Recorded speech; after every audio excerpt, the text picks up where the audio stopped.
श्रावस्ती नगरी में कृष्णा गौतमी नाम की एक कन्या रहती थी। गौतमी उसका असली नाम था। काम करते करते वह जल्दी थक जाती थी, अतएव लोग उसे कृष्णा गौतमी के नाम से पुकारते थे। गौतमी ने जवानी में प्रवेश किया और उसका विवाह हो गया। गौतमी गरीब घराने की थी, अतएव उसकी ससुराल के लोग उसका यथोचित आदर न करते थे। कुछ समय बाद गौतमी के एक पुत्र हुआ। अब घर में उसका आदर होने लगा, लेकिन होनहार कुछ दूसरा ही था।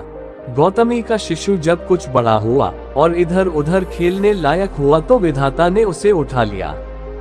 गौतमी ने सोचा, पुत्र जन्म से पहले मेरा इस घर में अनादर होता था। पुत्र जन्म के बाद लोग मेरा आदर करने लगे, लेकिन अब ये लोग मेरे प्रिय शिशु को न जाने कहां छोड़ देंगे। गौतमी अपने मृत पुत्र को गोद में ले उसके लिए घर घर दवा मांगती फिरने लगी। लोग ताली बजाकर हंसी ठट्ठा करते और कहते, पगली, कहीं मरे हुए की भी दवा होती है। किसी भले आदमी को गौतमी पर बहुत दया आई। उसने सोचा, इसमें इस बेचारी का दोष नहीं, ये पुत्र शोक से पागल हो गई है। इसकी दवा बुद्ध भगवान को छोड़कर और किसी के पास नहीं। उसने कहा, माँ, तुम बुद्ध भगवान के पास जाकर उनसे पूछो।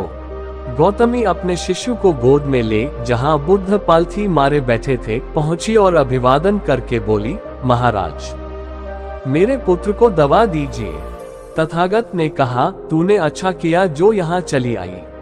देख, तू इस नगर में से जिस घर में किसी की मौत न हुई हो, सरसों के दाने मांग ला, फिर मैं तुझे दवा दूंगा।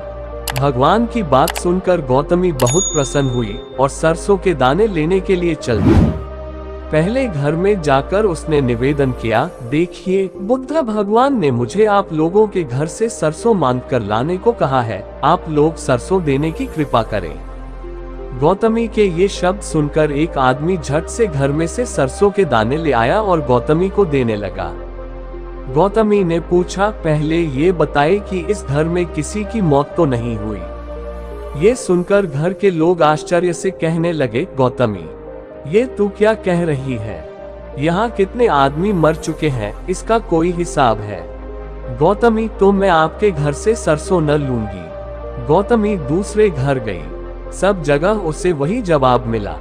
उसने समझा, शायद सारे नगर में यही बात हो। उसे एकदम ध्यान आया कि बुद्ध भगवान ने शायद जानबूझकर ही मुझे सरसों मांगने के लिए भेजा है।